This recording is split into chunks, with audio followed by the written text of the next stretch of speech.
본 영상은 로컬 크리에이터 활성화 지원 사업 예산으로 제작되었습니다. 이번 강의에서는 감지 카테고리에 있는 블럭들을 살펴볼 건데요. 감지 블럭은 프로젝트에서 다양한 상황이나 정보를 감지하는 데 사용된다 라고 교재에 나와 있습니다. 아래 보시면 지금 스페이스 키를 눌렀는가, 마우스를 클릭했는가 이런 그 시점에 어떤 상황을 감지할 수 있는 블럭들이 있고요. 그리고 마우스의 좌표, 그리고 음량 현재 크기, 그리고 타이머, 그리고 무대의 배경번호, 현재 시간, 사용자 이름 등과 같이 어떤 정보를 반환하는 블럭들이 감지 카테고리에 들어 있습니다. 그리고 여기 보시면 뭐뭐라고 묻고 기다리기라는 블럭이 있는데요.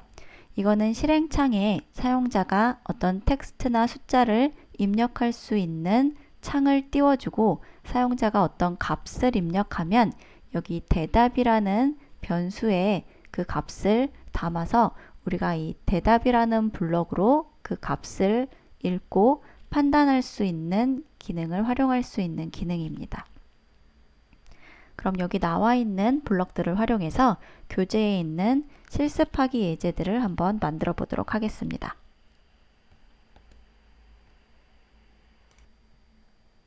첫 번째 실습 예제는 묻고 기다리기 블럭을 사용해서 이름을 묻고 답하는 실습 예제입니다. 초록색 깃발을 클릭했을 때 감지 카테고리에 있는 뭐뭐라고 묻고 기다리기 블럭을 사용해서 이 고양이 스프라이트가 너의 이름은 뭐니? 라고 물어보는 기능을 한번 실행을 해보도록 할게요. 묻고 기다리기 블럭을 실행하면 이렇게 입력할 수 있는 창이 뜨고 이곳에 입력한 텍스트를 스프라이트의 말풍선으로 이렇게 띄워주게 됩니다. 그리고 사용자가 이곳에 묻고 기다리기 창에 뭔가를 입력하게 되면 대답이라는 블럭의 그 값이 들어오게 되는데요. 그 입력한 값을 다시 말하기 하도록 해보겠습니다.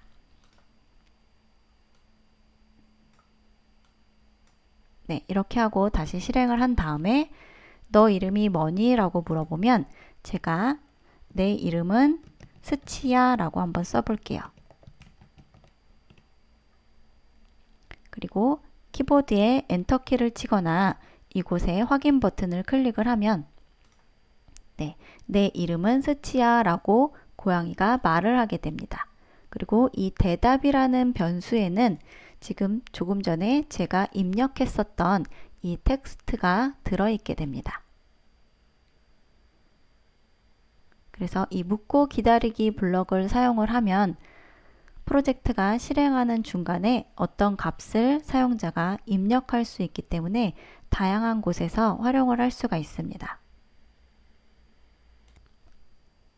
두 번째 실습 예제는 감지 카테고리에 있는 스페이스 키를 눌렀는가 이 블럭을 사용해서 키보드로 스프라이트를 이동하게 하는 실습 예제입니다. 지난 강의까지에서는 우리가 스프라이트를 방향키로 이동을 하고자 할 때 이벤트 카테고리에 있는 뭐뭐 키를 눌렀을 때 라는 시작 블럭을 사용해서 이런 식으로 코딩을 했었는데요. 이번 시간에는 이 이벤트 시작 블럭이 아닌 키를 눌렀는가 라는 이 감지 블럭을 사용해서 똑같은 기능을 한번 구현해 보도록 하겠습니다.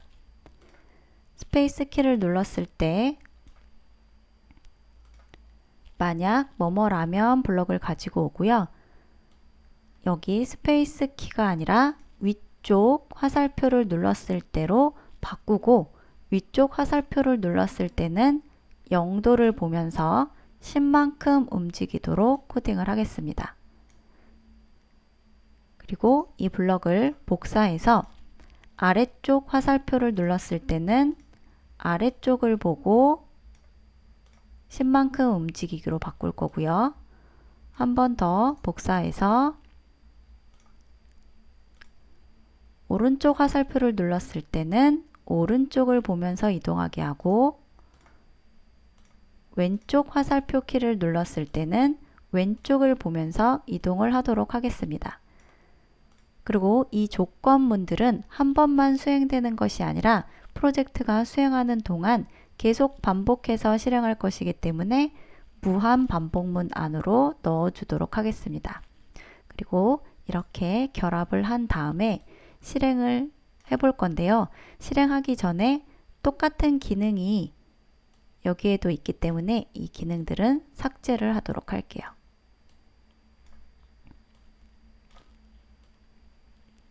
그리고 초록색 깃발을 클릭한 다음에 키보드에서 방향키를 눌러보도록 하겠습니다.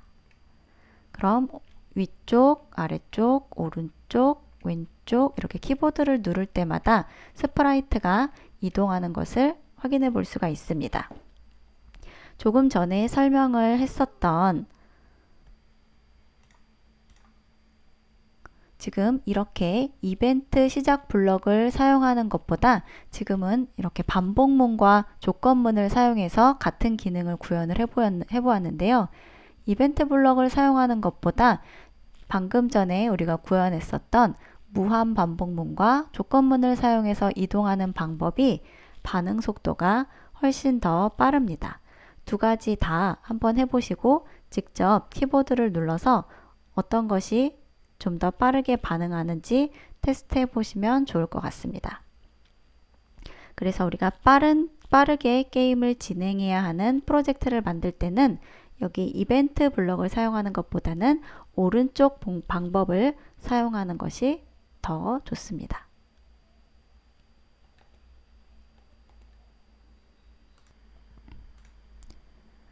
이번 강의에서 만들어 볼 프로젝트는 풍선 터뜨리기 게임입니다. 프로젝트가 시작되면 마법사가 나타나서 A키를 누르면 풍선이 커져요. 게임을 시작할까요? 라고 묻고 기다립니다. 그리고 이곳에 네 라고 입력하면 마법사는 사라지고 풍선이 나타나면서 게임이 시작이 됩니다. 게임을 하는 방법은 키보드에 A키를 누르면 풍선이 점점 커지고요. 점점 커지던 풍선이 벽에 닿을 정도가 되면 풍선이 터지면서 게임이 끝납니다. 게임이 끝나면 다시 마법사가 나타나서 게임을 하는데 소요된 시간을 이렇게 말풍선으로 띄워서 알려줍니다. 그리고 다시 한 번 더 게임을 할 수 있게 다시 말풍선을 띄우고 묻고 기다리기로 게임을 시작하겠냐고 물어보게 됩니다. 그럼 스크래치로 이동해서 직접 실행을 한번 해보도록 하겠습니다. 초록색 깃발을 클릭하면 마법사가 이렇게 게임의 방법을 알려주면서 묻고 기다리기 상태가 되고요. 여기에 네라고 입력을 하고 확인을 누르면 풍선이 나타납니다. 키보드에서 A키를 누르면 풍선이 이렇게 점점 커지고요.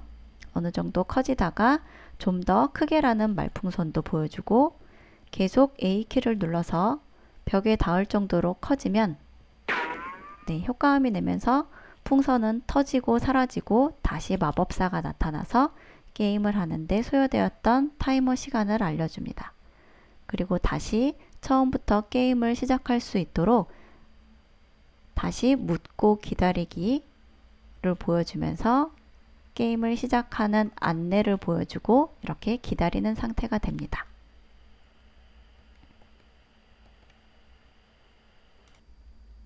프로젝트를 새로 하나 만들고 고양이 스프라이트는 삭제할게요. 그리고 무대를 보라색 배경에 이 하트 모양이 있는 이 배경을 바꾸도록 하겠습니다. 스프라이트는 풍선 스프라이트와 그리고 처음에 게임 안내를 해줄 사람 모양 스프라이트를 하나 더 추가하도록 할게요. 그래서 여기 마법사 모양 스프라이트를 하나 추가를 할 거고요. 마법사도 중앙에 이동하도록 하고 풍선도 중앙에 위치하도록 하겠습니다. 그리고 이 풍선 모양 중에 아래 보면 줄처럼 달려있는 게 있는데요. 이거를 좀 작게 만들어 볼게요. 모양 탭으로 이동해서 우리가 줄이고자 하는 이 아랫부분에 줄을 선택을 하고 여기 크기 조절하는 버튼을 눌러서 조금 작게 바꾸도록 하겠습니다.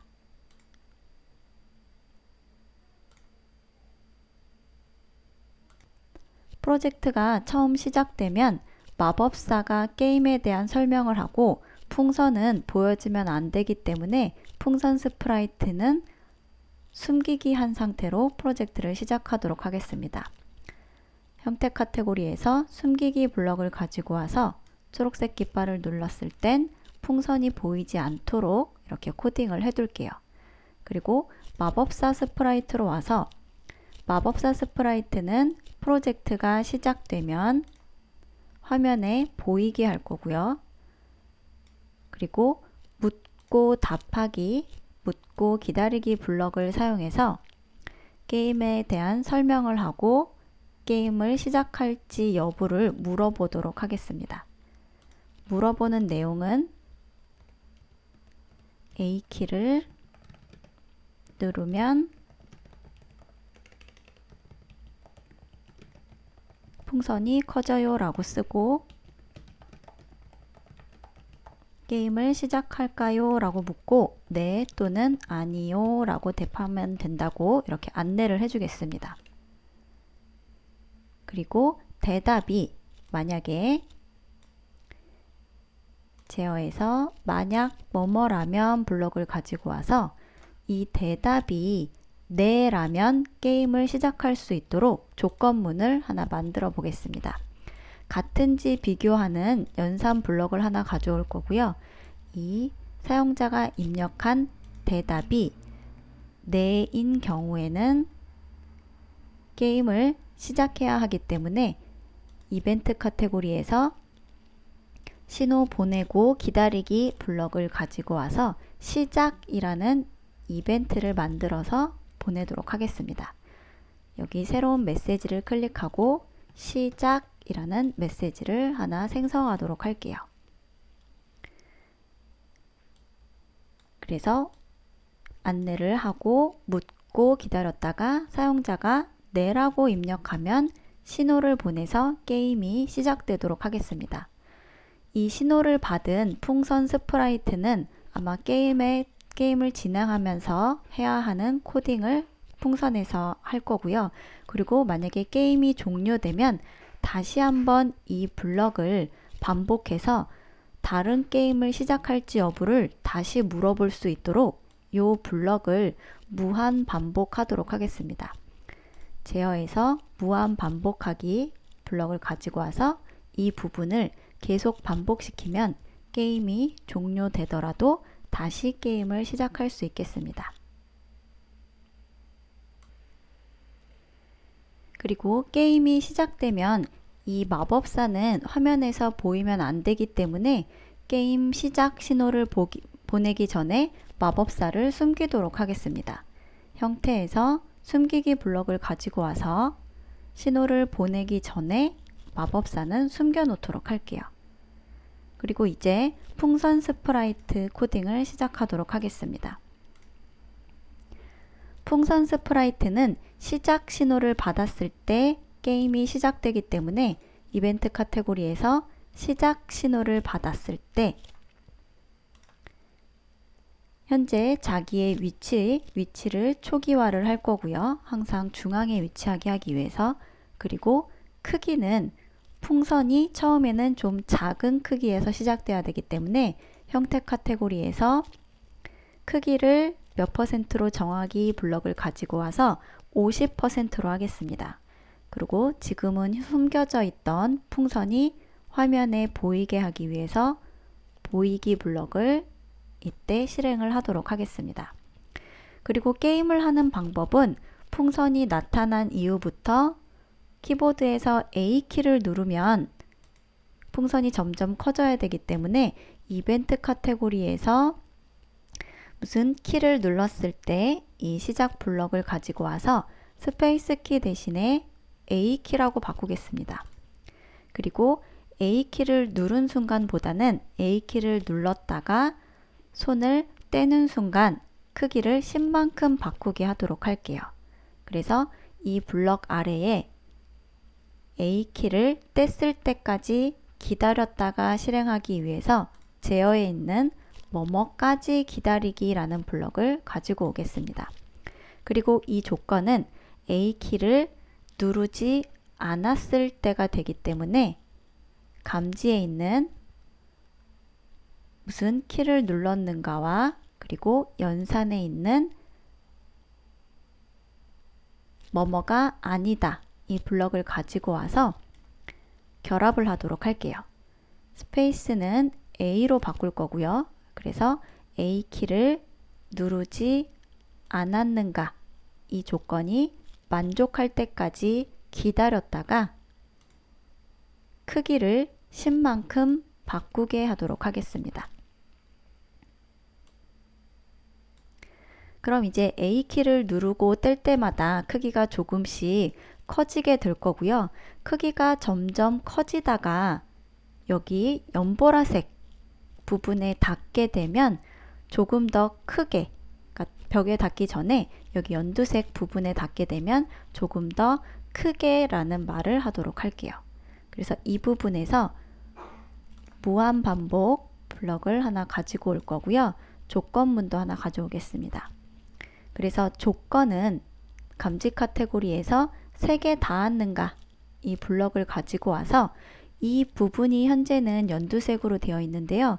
이 부분을 마우스로 클릭을 하고 아랫부분에 보면 스포이드 모양이 있는데요. 이 부분을 한 번 더 클릭을 하면 마우스의 모양이 현재 특정 색을 선택할 수 있는 상태로 이렇게 바뀌게 됩니다. 그래서 우리는 지금 풍선이 여기 연보라색 부분에 닿으면 좀 더 크게 라고 말풍선을 띄울 거기 때문에 이 부분에 선택이 되었을 때 마우스로 한 번 더 클릭을 합니다. 그럼 조금 전에는 여기가 연두색이었는데 연보라색으로 이렇게 바뀌게 됩니다. 그래서 연보라색에 닿았을 때는 좀 더 크게 라고 말하게 할 거고요.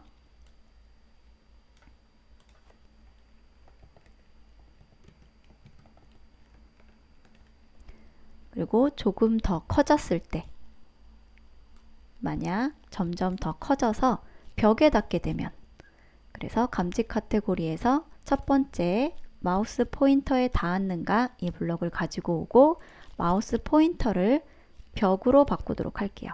그럼 벽에 닿았을 때는 게임을 종료시켜야 하기 때문에 풍선은 사라져야 하니까 숨기기 그리고 풍선을 숨기고 풍선이 터졌다는 효과음을 추가하도록 하겠습니다.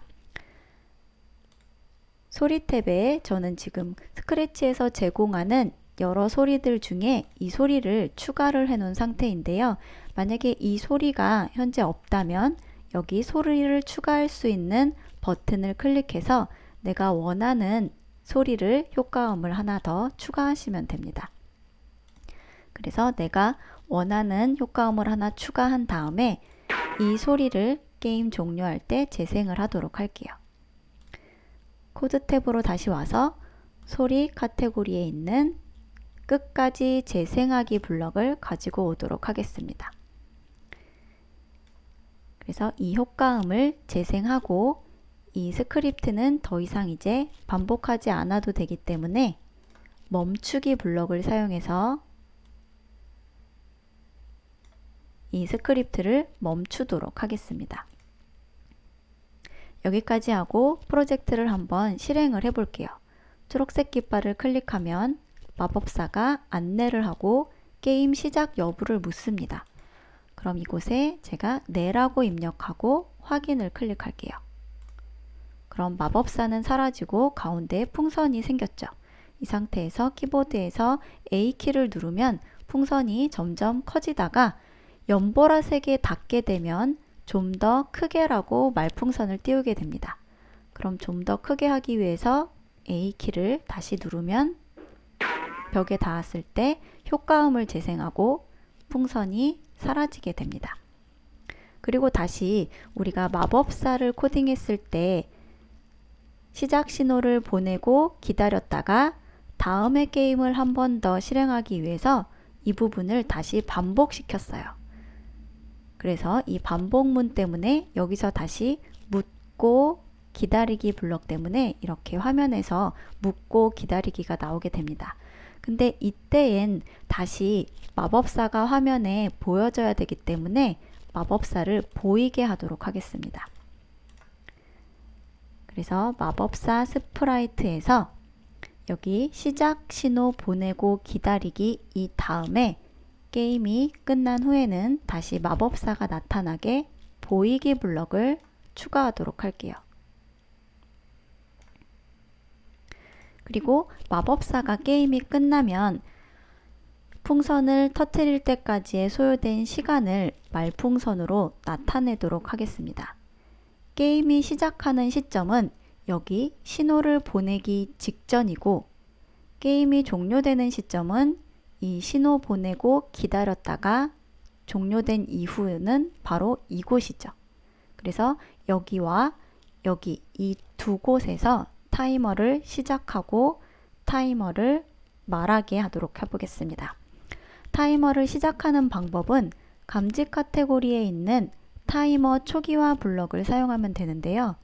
이 타이머 초기화 블럭을 게임 시작 직전에 하고 게임이 끝나면 그때까지 소요된 타이머 시간을 마법사가 말하도록 할게요. 뭐뭐를 2초 동안 말하기 블럭을 가지고 와서 마법사가 보여진 이후에 이 타이머 시간을 약 5초 동안 말하도록 하겠습니다. 게임을 다시 한번 해볼게요. 네라고 입력해서 게임이 시작되면 A키를 누르고 좀 더 크게라는 말이 나왔다가 벽에 닿으면 게임이 종료되고 마법사가 게임이 소요된 시간을 보여줍니다. 그리고 다시 게임을 시작할 수 있게 이렇게 묻고 기다리기 블럭을 보여줍니다. 그럼 두 번째 게임을 시작할 수 있고요. 이렇게 점점 커지다가 벽에 닿으면 다시 터지고 소요된 시간을 보여주고 잠시 후에 다시 게임을 시작할 수 있도록 이렇게 됩니다. 이렇게 풍선 터트리기 게임을 완성해 보았는데요. 이번 강의에서는 여기 감지 카테고리에 있는 블럭들을 사용해서 재미있는 프로젝트를 한번 만들어 보았습니다.